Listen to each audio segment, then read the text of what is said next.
सगळ्यांनी जोरदार टाळ्यांच्या गजरात आपण ताईंचं स्वागत या ठिकाणी करायचंय. सर्वांना विनंती पंकजा आहे मुंडे या व्यासपीठावरती उपस्थित राहिलेल्या आहेत.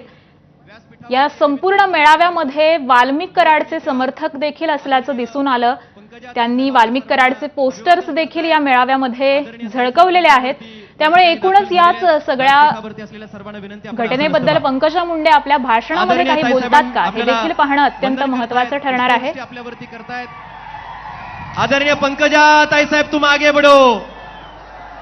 लोकनेते स्वर्गीय गोपीनाथरावजी मुंडे साहेबांचा अमर रहे, अमर रहे. पंकजा मुंडे यांच्याकडून दसऱ्याच्या शुभेच्छा दिल्या जात आहेत.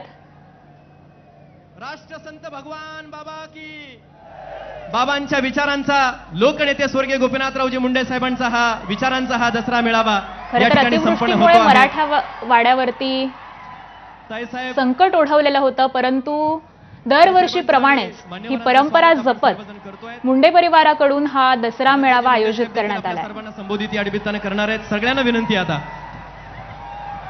सगळ्यांनी एकदा हात वरती करायचे, सगळ्यांनी हात असे वरती करायचे.